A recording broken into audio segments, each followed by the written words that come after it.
Hello, this is Abram with the Success Podcast, where you will learn everything you need to know to be successful physically, mentally, emotionally, and financially.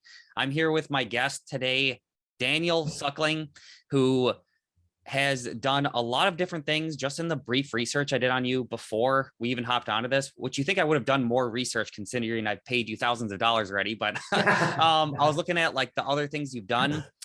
You had a super successful online personal training business that you decided to close down and then start up a new business that has become more successful. You've managed to hire like a team of rock stars inside of your business, and you've managed to do things like move to Bali. And on top of that, you've kept your energy levels up the entire time. You're open, honest about your struggles, and it's really inspiring. So I can't wait for everyone to learn from you. But my first question for you is, tell me about how you bought your dad's TV back. Okay, so I'll go back even a little bit further and just talk briefly about how I actually got into the whole online fitness coaching thing. Go for it. So, so I played like rugby. I don't know if you guys have that over there in the United States, but in Australia and New Zealand, we are like super big on rugby. So I played rugby up until from 5 years old, up until 14 years old. And then when we moved to New Zealand, I looked at the guys and they were just like 14 years old, 6 foot tall with like beards and shit. And I'm like, I think I'm too like short for like rugby in New Zealand. So I went to boxing and I boxed for about 8 years. And inside of that, my mum was like very sick, like in and out of hospital, getting taken by ambulance and stuff. There was one night where I was supposed to fight at a tournament and my dad pulled me outside, told me mum passed away.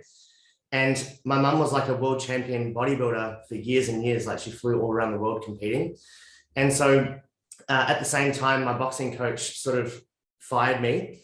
And so I made it a mission of mine to get on a bodybuilding stage in memory of my mum. So then I spent the next sort of like 6 to 12 months just training and dieting. And I got on stage and it was like this euphoric moment. It was amazing. And then that led to becoming obsessed about nutrition. So then I studied nutrition, became a certified nutritionist, got a job inside of a gym, and all these personal trainers would give like meal plans with their packages. So I was like, I'm a nutritionist, I'm not a trainer, I'm not getting any clients. Then I saw an ad on Facebook with this guy saying that, you know, you can build a 10K per month online fitness business. I was like, that sounds great. So I'd never been on a call with a mentor before, but I jumped on the call with this guy, and inside of my mind, I'm thinking, well, it's probably going to be like $1,000, $2,000 to join. At the end, he's like, so the investment is 10K. And I was like, shit, I can't afford that. And he's like, what are you going to do? And I really pondered on that question for about 2 weeks. And I was like, what am I going to do? Because inside of my mind, there was no other thing that I wanted to do. That was a decision that I was set on. So I decided to sell my lounge room furniture and I sold my TV to my dad. I got a $6,000 loan and I rang him back 2 weeks later and I said, let's do this. And the rest is history. You know, from there, I went on to generate 445 clients inside of this company called Super Mums Elite. And that's actually why I started coaching mums, because of my own mother. And I felt like this really strong connection there. But once that became a success, I actually went back and approached my dad and said, hey, I want to buy this fucking TV back off you because I really like that TV. Yeah. So yeah, that's how I got the TV. That is incredible. There's a lot to unpack there. The first thing I want to say is that's incredible that you had to do so much to sign up for your first mentor, because I had to do the exact same thing. I literally took a second mortgage on my house just to pay for my first mentor, but once again, completely paid off. And since then, I've been dumping like tens of thousands of dollars into it. Actually, I'm just curious. Do you know how much money you spent on mentors since then? It's definitely over 200. Over 200,000. Oh my gosh. Having had this experience with all these different mentors, what would you say to someone that's looking for a mentor? What to look out for, what to look for? I think the biggest thing is like, have they done it themselves, or are they giving advice from a place of theory? And do they have social proof and recent social proof, not social proof from 2019? Because obviously the marketplace changes so much. But then the biggest thing is just like trusting in your own intuition as well. Like there's been times where I'm like, I've seen an ad and I've never seen this guy ever, but I'm like, it looks good. And I just trust myself. I'm like, I just throw myself in there. And a lot of the time it's been like one of the best decisions I've made, you know? So I think just trusting in your own ability to make it work is pretty powerful in itself. Mm-hmm. Yeah. And 200,000 is not like a small amount of money. How much money do you feel like you've made from investing $200,000 into yourself? Oh, a couple million. So it's It's definitely worth a it. return on investment there. So how much would you say is too much to invest in yourself? If it's in yourself, there's never enough. Yeah, I totally agree. Because, Could not agree more. That's so spot on. If you've been doing this for this long, how long have you been working with mentors for then? Like how long has your journey been here? yeah, I think it's been about 6.5 years so far. Yeah. Six It's and a half been, years is a while. One of the things that I actually want to ask you is because like you had this Super Moms Elite or Super Moms Elite. yeah, Yeah, there's got to throw the accent in there. Because I think it's literally, is it Super Moms like MUMS? MUMS. Yeah, Yeah. perfect. Yeah, okay. So now people don't have to hate on me for saying Super Mums. But with having this business, the business was going really well. It seems like, at least like on the surface. Like, how do you decide to make that decision to like burn down something that is currently going well? And like how much revenue was this generating when you decided to close it down and go all in into, you know, coaching other people how to go through this? Yeah, at the time when I closed it down, at the time it was doing about 12,000 a week, New Zealand. It was going really well. There's about 445 clients. I had a team of about 8 coaches. And I actually started Cash Clock Academy when the first pandemic happened. So like obviously over the years of building Supermum's Lead, I was like, I fucking love like ads and funnels, and I just love the whole thing. So I was like, I'm gonna go build this thing. And then when I built it, I was like, in my mind, I'm like, I could run 2 companies at the same time. That's fine. I've got a team here, like they're pretty good.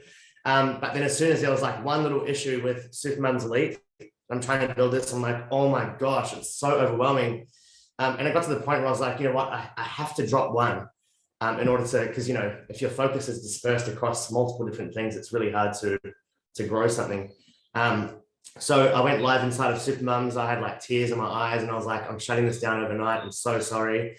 Wait, you did this overnight? This wasn't even like a scheduled thing over time? Oh no, my it was gosh. overnight. Yeah. So I went live. That takes a lot. Oh my gosh. Yeah. Like you're transforming lives for how long? How long were you doing Super Moms Elite? About 3 years. 3 years, and you did this 3.5 years. overnight. Okay, walk me through that thought process to be able to do that. And I was so freaking scared to do it as well, because I'm like, oh my God, what's everyone going to say? But I was like, I have to do this. Otherwise, I'm not going to be able to build this thing to the level that I want. So I hesitated. I went live. I had tears in my eyes and I was crying and I was like, you know, I'm going to shut this business down overnight. It's too overwhelming. I've got too many things going on with this new company I'm wanting to build. And I said, I'm going to shut down all your payments overnight. I'm going to extend the Trainerize workouts for the next 2 years. I'm going to leave this group open forever, so it's yours. And even to date, like that group is still going. Like the group's still going. There's still mums going live in the group and stuff. And yeah, I basically shut it down. I think I had about $60,000 in my savings account, and I just took a bet, and I was just like, if I can grow that to that level, which was a big lesson, because I was like, all right, I'm going to run like a free automated 5-day challenge for CCA, and it flopped. And I was like, fuck. Yeah. So I was just trying all these different like strategies and acquisition systems, trying to make that work. And then I just kept investing in mentors, and you know, eventually we found an acquisition system that worked. So yeah. That is just incredible. I mean, that's one, people don't typically hear like the shitty side of doing these things. I mean, it's not like you just said, oh, made a bunch of money in with this and then like said, see ya. You know, there's a lot of emotional turmoil. And like, I think you're kind of like even glossing past like just how big of a decision that is, because it's not that you weren't making money from it. It was going well, but you decided to hop into an even bigger opportunity.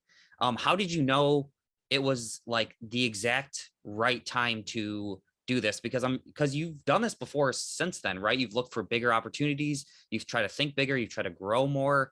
How do you know when it's the right time to move into a bigger opportunity? Yeah, well, people were like, why didn't you sell it? And I was like, in hindsight, looking back, I probably should have.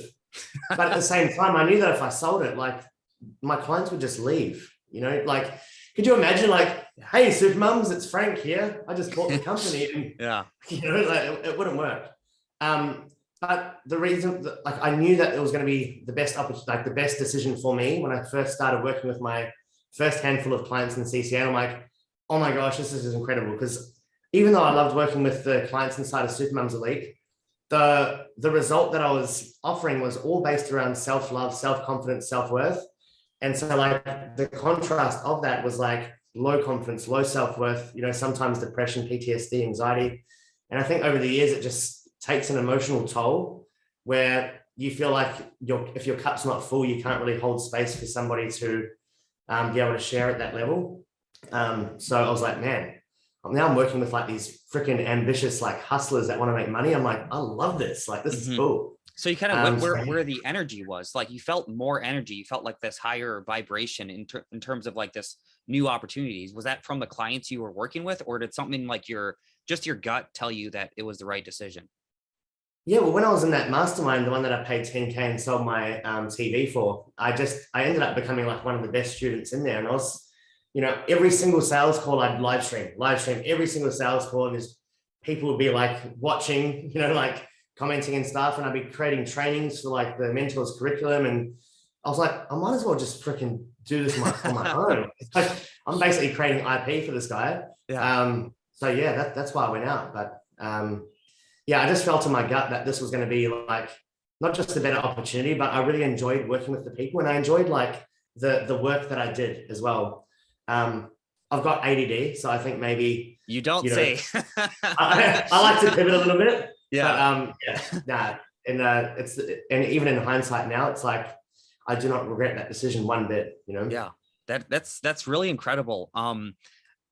So were you working for this previous mentor, or were you just doing that on your own just to try to help people? Well, I was doing some sales calls with him, but I was just helping out. Like, I just loved it.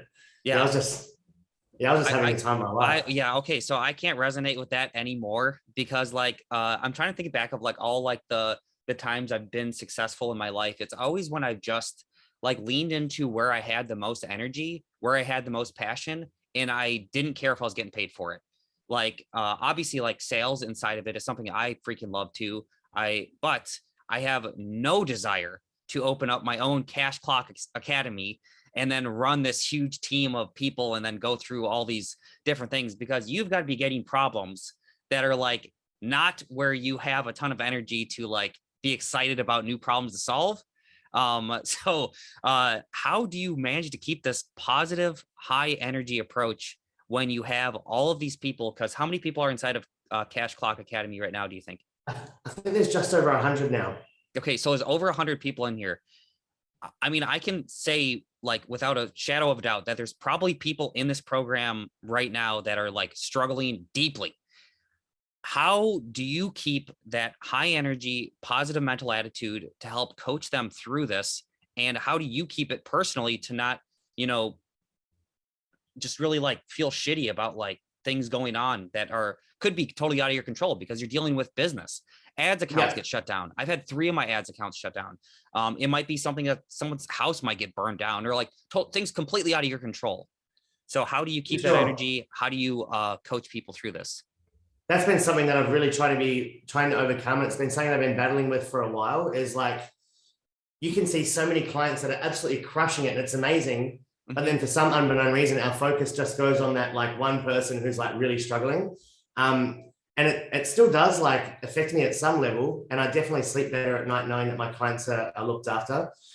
But I think it's just understanding that there's always going to be a handful of people that are going to struggle, or a handful of people that are going to be experiencing problems like ad account shutdown, not getting enough leads. And I think it's just coming to terms with and understanding that like, if I know deep within my heart that I'm doing my absolute best, I've got the best intentions for my clients, and I'm aligned to my values, my vision, and my mission, then I think nothing else matters, because you can't control the uncontrollables. You know what I mean? You can only sort of do what you can within the things that you can control, but everything outside of that, it's sort of like just do your best, and try not to get caught up inside of inside of those problems. Yeah. I mean, how do you have this high level of confidence in yourself? Is it like a routine that you follow? Is it like built over time? Is it something like, are you learning from someone? Do you see a psychiatrist? You know, what do you do in order to cultivate this? I think it's just trusting myself.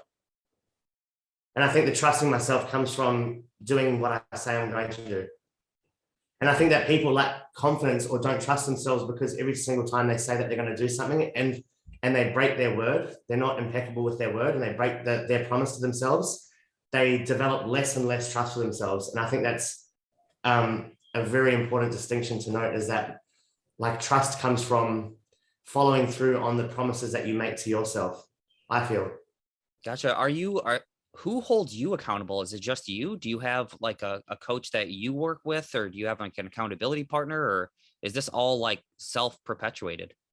Yeah, it's self-perpetuated at the moment. I mean, I've got a marketing agency. They're sort of on my back about like new ad creatives and stuff like that. But outside of that, it's just myself. And it's in the beginning, it was a little bit difficult because I'm so used to being inside of like a mastermind, a group where I can share my wins. And I feel like it's quite difficult to be able to share my wins with friends and family members because, you know, they live a different life. They work a 9 to 5. And it's not to say that, I mean, one of my best friends, you know, I'll share a win, like, you know, we did a massive month this month, and you can just sort of see this like cynicism in his face where he truly does want to be happy for me. But I think deep down, there's like this thing like of like, fuck you, you know what I mean? Like, or like unfathomable, you know, obviously in this online world, like obviously you, Abram, the other day, you're like, I've generated X amount so far this month. Like, is this real life? Mm-hmm. And trying to share that with like a friend who's working a 9 to 5 job, you know, on $20 an hour or something like that, it's hard to calculate. Yeah. I that totally resonates with me. And what I've noticed, like personally, what's helped with me with that specific thing is I will join masterminds specifically for that reason of having that group that I meet with on a regular basis.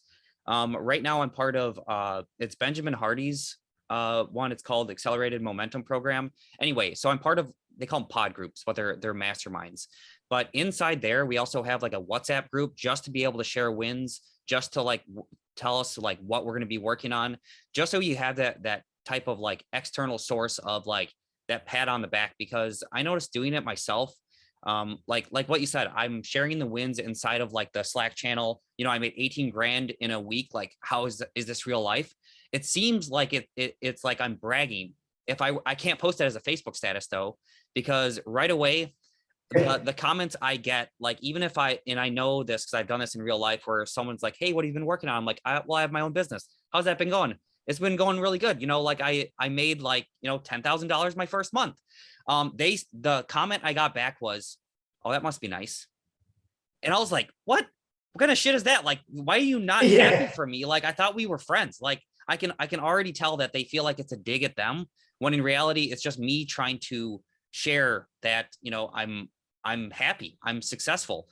And with business, we also get a lot of shit too. Like, we also get like really big problems. We get the problems that other people can't solve, which is why we're paid this higher amount, is because there's bigger and bigger problems. So interesting to learn that you are also going through the same thing. And it makes me think about like the guarantees that you say to put like for like your clients, or to say with your own program.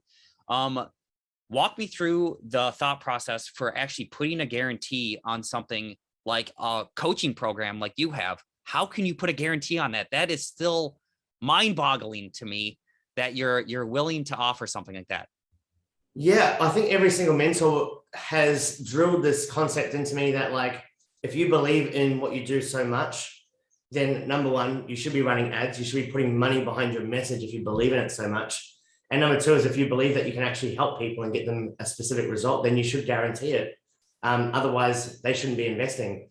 And obviously, it's conditional based on certain things, just to make sure that people don't come in and invest, don't do anything. That at the end, they're like, hey, I didn't get this 6-figure business. It's like, well, what did you do? It's like, well, I just got through like the offer worksheet. And it's like, you know what I mean? So, yeah, I think that used to put a lot of stress on me as well. Like when clients were struggling, I'm laying in bed, I'm like, fuck, all these guarantees in place, XYZ.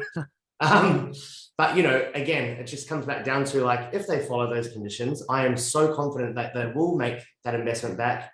Otherwise, they probably shouldn't be paying me. Like they can get that back. Gotcha. And it's just, That's super interesting because like I put a guarantee inside of my program. And I'm thinking back, and you've probably had this because you've had way more clients than I've had it like one time. But even inside of my program, I have a health and fitness program. If anyone's curious, let's watch this podcast. But I have a health and fitness program as a 100% guarantee that my clients will see the results they want to see physically, mentally, and emotionally. I can't quantify emotionally and like mentally. How do I put a guarantee on that? Like, how can I even offer that? It's like exactly what you're saying. If they follow the process, I'm so confident they'll get there. That being said, I did have someone before that went into my program. She paid the $1,000 or like, I don't know, like $1,000 or $2,000 to like start like with the first month. She saw a bunch of results and then she called her bank and then like charged back the amount. So like Stripe like went back and said that like this thing got whatever, it got counted as like fraudulent or whatever. I still had to pay the Stripe fees on that, which sucked. So I contacted her. I'm like, hey, this is what happened. She's like, oh, it must have been an error. I'll contact them. I'll do it. Just run the payment again. Run the payment again. It goes through again. And then like maybe like 2-3, like a week later, she does it again and then cancels it back. So now she's just about 2 months into the program. And the part that really got me was at like, 1.5 months in, she's seen like these incredible results. Things are going well. I'm just trusting that it's actually like a bank issue. After this month and a half, I'm like, hey, like I either got to like take you out of the program or you got to send me Venmo or like whatever, because it's been like a month and a half. And she's like, oh yeah, don't worry about it. 2 months in, I'm like, all right, this is it. Like, I got to kick you out. She actually makes a Facebook post, like brags about all the progress she's made in her weight loss. She didn't give me any credit, which is fine. I don't actually expect people to actually give me credit, but she then blocks me on Facebook and like completely burns me in the whole thing. Like, I was only burned out of like whatever, like my time, energy, and maybe like a few $1,000s. If you have clients that are going through, I'm curious to see, how do you have the mental fortitude to not let that bother you? Because I'm sure there's been people that have tried to, like, with guarantees especially, say like, I did put in the work, but it didn't work, or I did do this. How do you not let that bother you? How do you keep moving forward when you have like a really shitty experience? I'm just assuming you've had this, but maybe not. Well, yeah. Crazy you say that, because last week we had one, Oh so my gosh. Okay. Last week, there was a guy who's in the program, and we're just like constantly reaching out to him every single week. He's not really doing the work at all. Very slow to execute. We're like, do this, do that, do this, and he agrees on the Zoom call, then just doesn't execute. Anyway, his time had come to an end in CCA, so I messaged him and I said, hey man, I hope you're doing well. I know that you've had a rough past couple of months of what's been going on. But your time is up inside of CCA. Please let me know what you'd like to do, whether you want to take what you've learned and go out on your own, or whether you want to stay on to continuity. He's like, is this what CCA is all about? And then in capital, and I fucking hate when people write capitals to me, like it triggers the hell out of me. But he's like, I want a refund immediately. And I was like, dude, you didn't do the work. Like, you did hardly anything when you came into the program. And anyways, like arguing back and forth, I'm like, fuck, I just want to get this like sorted, just so I can move past it, you know what I mean? Because it's sort of like that bad energy in my inbox. It's just sitting there, and you're applying, it comes back, and reply comes back. But anyway, I left it for about 24 hours and like simmered down. And then he's like, man, I've had like the most rough like past few months with my dad's like really sick. And then it came out, and I was like, look, man, I was like, I'm quite an empathetic person. Like, I am not an asshole. And I was like, let's do this. I'll give you an extra month inside of the program, but here's what I need from you. I need you to post your marketing numbers every 72 hours on the channel. I need you to commit to us like we are committing to you. Otherwise, you're not going to win, man. And then funnily enough, Josh sends me a photo a couple of days ago, and it was him like on a Zoom call, and being like, yeah, just invested in a new mentor. And it's like, dude, the grass is not green on the other side. Yeah. Grass is green when you water it, So yeah. Yeah. Having that personal responsibility in there. I mean, like, but how did you get past that mentally? Like having that really like terrible experience? Oh, you just got to learn to not let it affect you because it's always going to come up. It's always going to come up. There was one guy, I think it was like a year and a half, about a year and a half ago now. He didn't do the work. He didn't get the results. He left the program. He did a chargeback. And then I see ads. And then like a year ago, I saw like ads from him being like, hey, do you want to build a 5-figure per month business in the next 20 days? I'm like, oh my God, for online fitness coaches. And it's crazy how many online fitness coaches fail to build their own and then try to go and teach others how to build theirs. Like it's insane. Yeah, they think that they could just learn these little things, and they think that like that's all they need to do. Like through yours, like you can see like the evolution of like what you've been teaching too.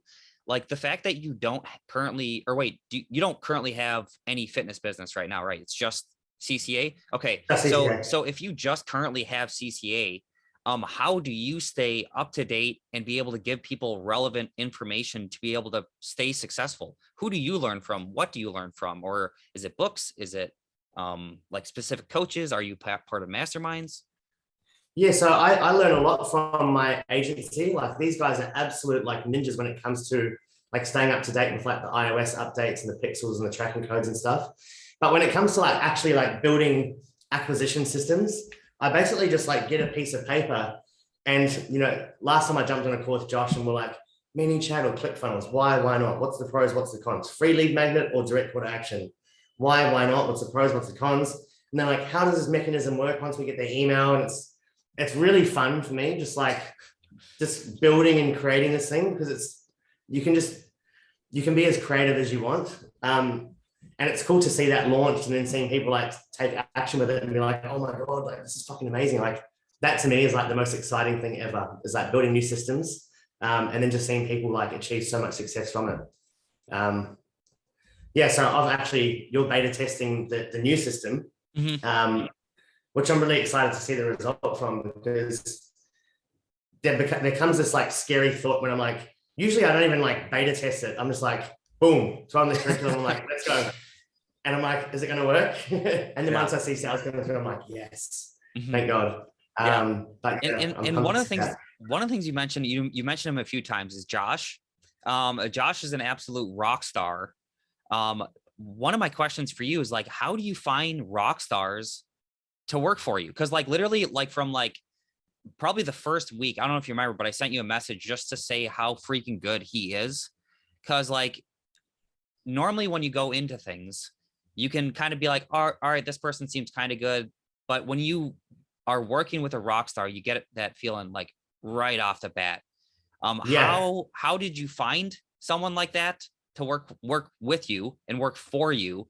And then what would you recommend to people that are looking to hire other rock stars inside of their own business?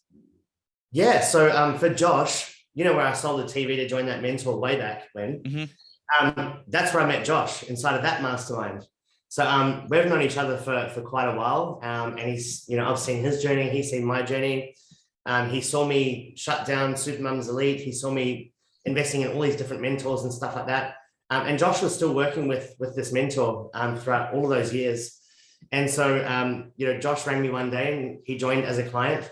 And one principle that I always live by is like, I always hire internally. Like even Supermum's Elite, all 6 coaches, it literally started off with a prospect booking in a sales course, sold them, they've lost 20, 30 kilos.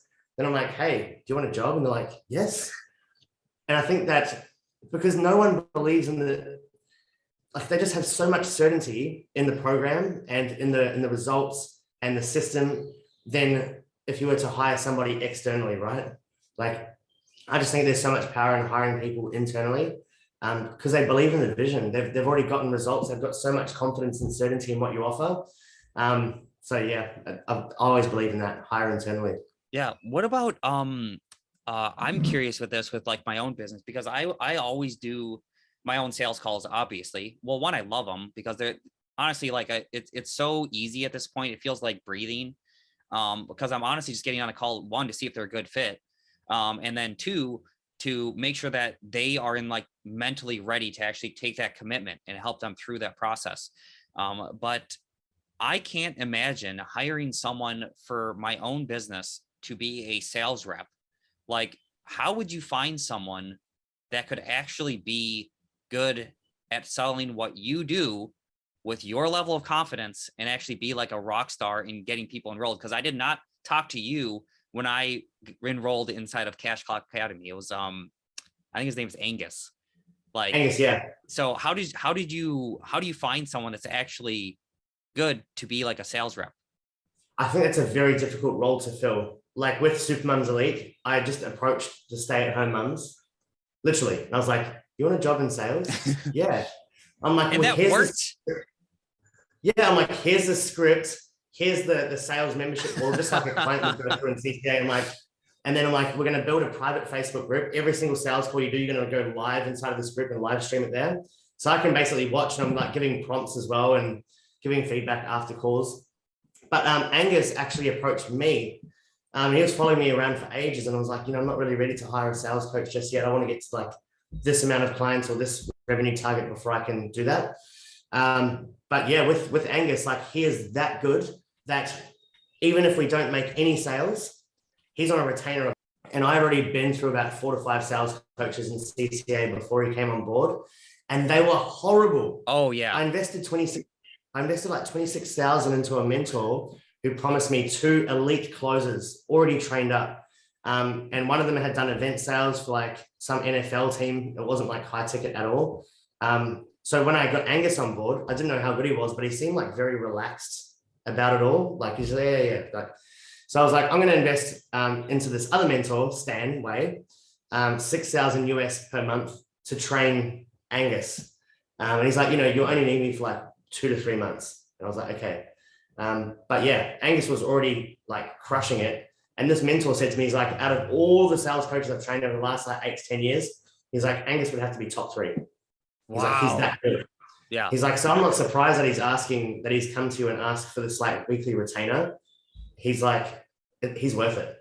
And I was like, okay.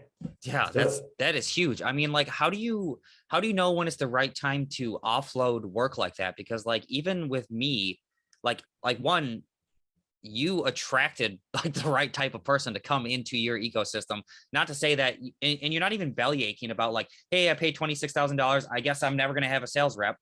You kept doing it, and you like eventually it worked. But how do you know when it's the right time to offload something that's currently on your plate to someone else for your business? I think it comes down to 2 things. Number 1 is like when you've got too many tasks on your plate. And number 2 is like when you've got enough revenue to be able to leverage yourself out of that role. I mean, I could probably stay in sales even now and do like 4 sales calls or 5 sales calls a day, but I would be burnt out. And there's always going to be someone out there that can do the job better than me. Like, I mean, 2 closes is better than me just closing. So yeah. Yeah, absolutely. Leave to them.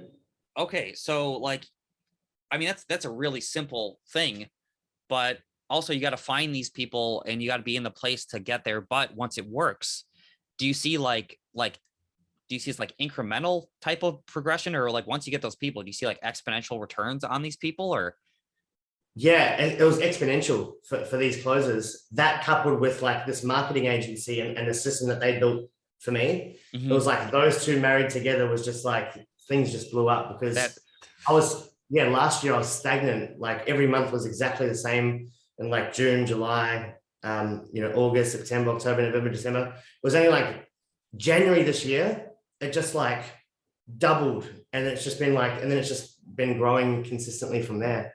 But what's crazy is like when I started off at like $10 a day in ad spend, doing everything myself, running my own ads, doing my own sales calls, DMing people, filling taxes.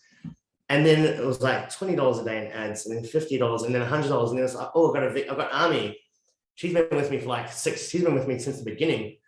And I got Army to like welcome new clients and run the back end. And then, and then got like a few sales coaches, and then got a marketing agency. And it's just like, as the company grew, I just like zoom out more and more and more and more and more. And then go from like the operator doing everything to like sort of the conductor and making sure that everything's being followed properly and the process is being run smoothly. Yeah. Do you feel like you're working less now, or do you feel like you're working around the same, just on different things? I work around maybe a little bit less. but I'm definitely the type of person who needs to work like at least 6 hours a day. Otherwise, I just feel like I'm being lazy. I just feel guilty on myself. And I love it. I love working anyway. I could never be, I always see these like mentors and they're like the face of the company. Then when you get into the mastermind, you just never see them. And I could never figure out why. And I can see like from a standpoint of like, one person can't do everything, obviously, but I still think that if you're the face of the company, you should still be showing face in the program, right? Yeah, That's absolutely. That's my belief anyway. Yeah. So, and like, I would imagine that like you sticking into like what you love doing in the company, actually like being congruent with what you feel like you should be doing, keeping those promises to yourself can all help with like what you talked about with like preventing burnout. Yeah. Like, tell me about what was the catalyst to actually move to Bali? Because that's a huge change. Because like I've thought about that because my wife's from the Philippines. We've been to the Philippines. Our money's worth like 50 times more there. We've thought about it over and over, and we never pull the trigger. Well, one, because like I'm not sure what the healthcare system would be like compared to here, and we have little kids, or the school. Like there's a lot of different factors that go into it. But even like you to pick up and then move to Bali, how do you do that? Like, what was the thought process? How did you decide to move?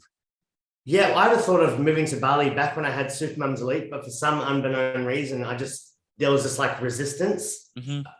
Maybe from like working a 9 to 5 for so many years, it's just like I feel like I should be at my desk in my town, in my country. Weird. But yeah, I think I was just becoming really unfulfilled with the whole like Groundhog Day scenario, like just like wake up, drive, get a coffee, come back, go to the gym, work, have dinner, go to sleep, wake up. And it was just like so monotonous.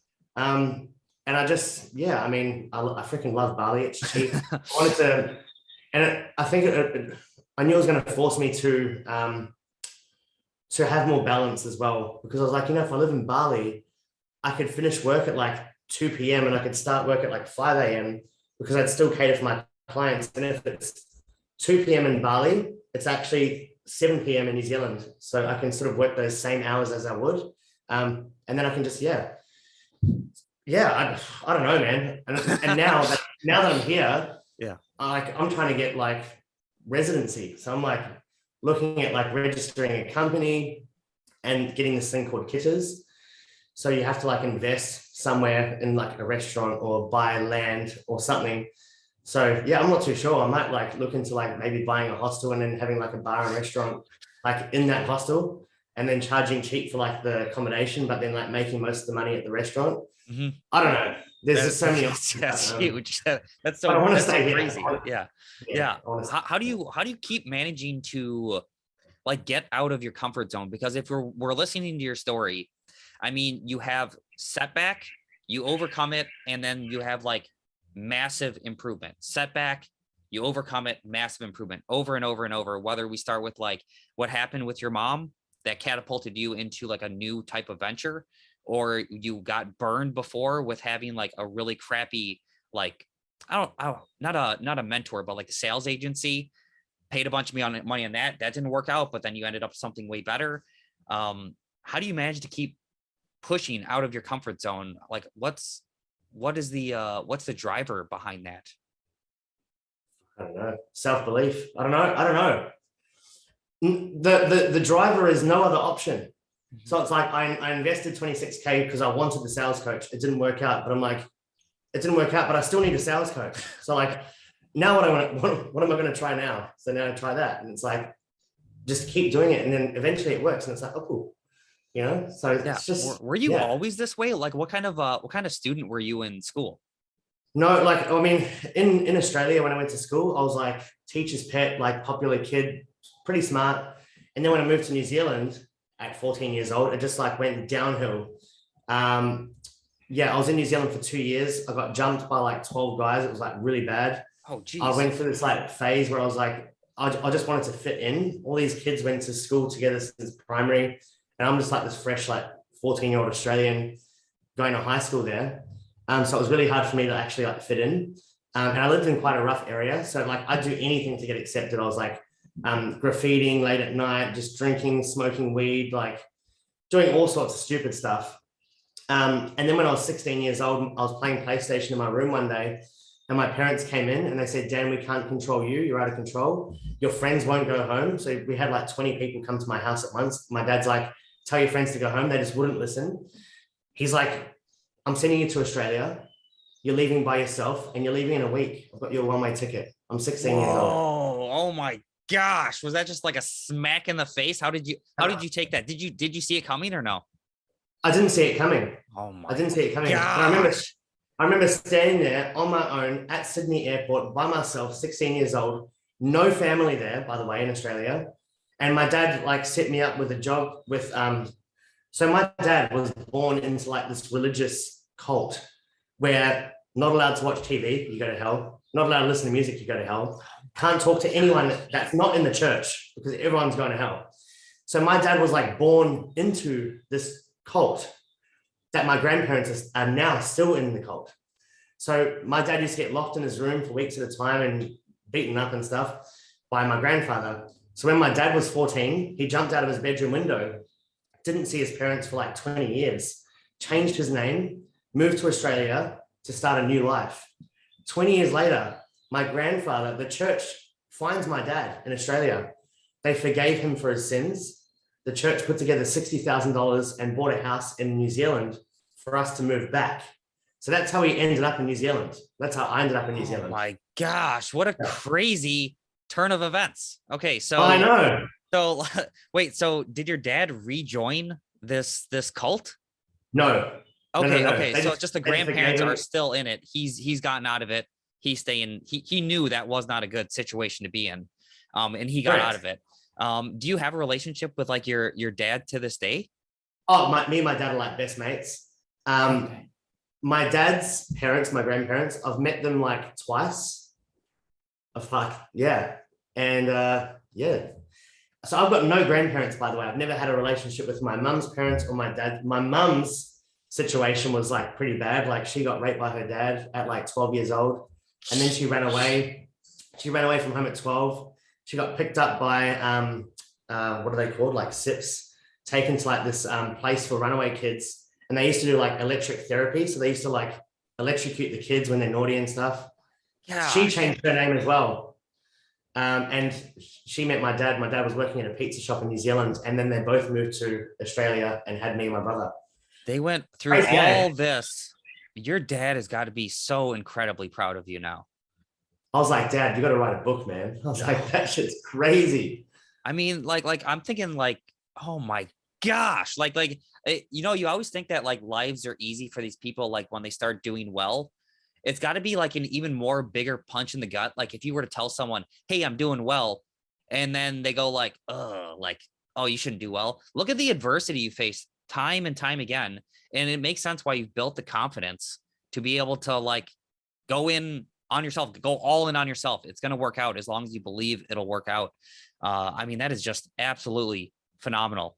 Yeah, maybe there's some sort of like subconscious conditioning, like from those events. But I mean, I lasted in Australia for 2 years because when I stood at Sydney Airport on my own, my thought process was like, well, fuck you guys, to my parents. I was like, yeah, I'm going to show you that I can be independent. I can make it.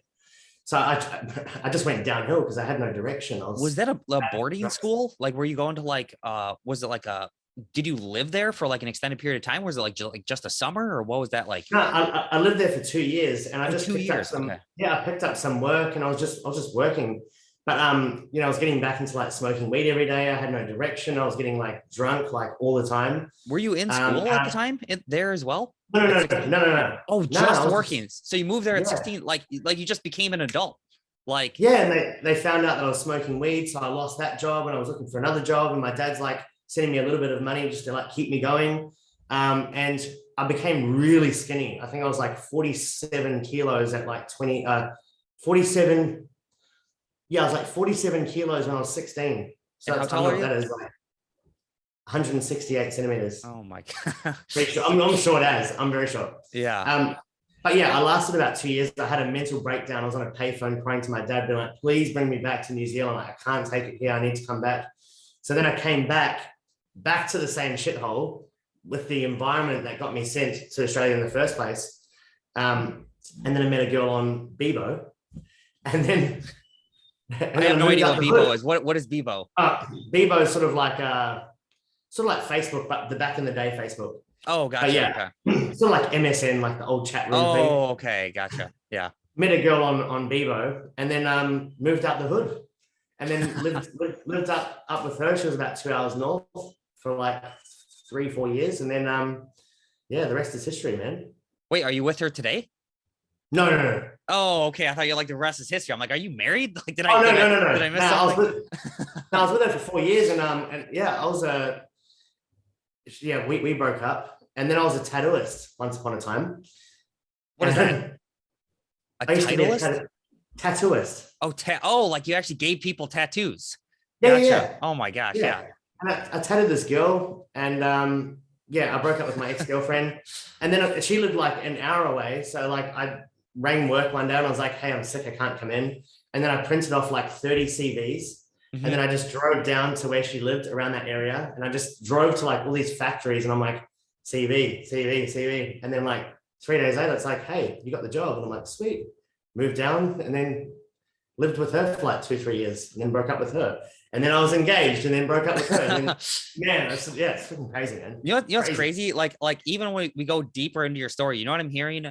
More crazy setbacks, more like crazy obstacles that you have to overcome. And yet you've managed to like get through it time and time again. And like, even one of the things you said is that you're still working on like how you'd beat yourself up if like clients aren't seeing like the amazing results, they can get, which goes to show that, these setbacks, they don't stay there, because one, you believe in yourself, and two, you work your ass off to make sure that it'll work. And like, it's just super inspiring. I mean, this conversation has gone like all over the place, but that's kind of like, that's good. Is there anything that you feel like you should mention to the audience here before we get going, that like if they wanted to connect with you or learn more about you or anything you do? Yeah, well, man, add me as a friend on my personal Facebook will probably be the best bet. But also, if you're an online fitness coach, I've got a free Facebook group called Online Fitness Entrepreneurs. So feel free to jump in there. Like I just give so much away for free. I'm not too sure, Abram, if you've seen the free course. It's pretty epic. To be honest, even if you're not an online fitness coach, you could still get clients organically through this course. So I'd recommend that you grab it. You'll see it inside of my free Facebook group, which is attached to my profile. But yeah, I think the biggest thing that I just want to end with is just like, it doesn't really matter what you've been through, or like what's happened inside of your past, or if you've got a shitty marriage, or you've been through a divorce, or your parents sent you to a different country, or you've been on drugs. Doesn't matter what you've been through. It's like all that matters is the now, and just looking back at all of those adversities and using those as fuel, as lessons to move forward. Because you can either see your past. Have you seen that thing where it's like, why don't you drink? Because my dad was an alcoholic. Hey, why are you an alcoholic? Because my dad was an alcoholic. And it's sort of like things will happen to you, and based on how you perceive them or how you learn from those adversities and those life events, it's like the fork in the road, right? Like for me, I could have gone way down the other road. Like I could have gone full on drug addict or jail or something. But yeah, luckily at that young age, I steered in the right direction that led me here. So I'm never like, oh, poor me about my past, because I know that if it had not have happened, I probably wouldn't be here, So yeah, incredible. Absolutely incredible, man. This podcast freaking rocked. You are a stud. And honestly, I just want to thank you for like doing this. Like, I love you. I love Cash Clock Academy. My pleasure. Likewise. It's been like really good. And I've had adversities inside of my business time and time again. But I can see why, it seems like it's impossible for you to fail. Your track record would prove that you could literally do anything. What are the next steps for you? Like, what's the next big goal that you're working on? I think one thing that I'm looking at right now is like, I'm considering the possibility of potentially opening up CCA to like more holistic coaches as well, like maybe like spiritual coaches too. but there's just this resistance inside of me because I remember I was on one sales call with like a spiritual guy. He's like, oh, I'm just going to lean into my chakras and think. I'm like, fuck, man. I'm very like, come on, mate. Yeah. I'm somewhat of a spiritual person, but yeah, I think there's people that are just way too deep down the rabbit hole that they forget that like you can watch The Secret, but here's another secret: you got to do the fucking work too. But yeah, I think another focus point for me now is just being like, I need to invest into like assets. I'm thinking to myself like, am I going to have CCA when I'm 45 years old? You know, what's the next step from here? So I think I'm just sort of like future pasting myself in the future and just sort of trying to plan ahead a little bit more. Whereas I think over the last few years, I was just sort of like in the moment.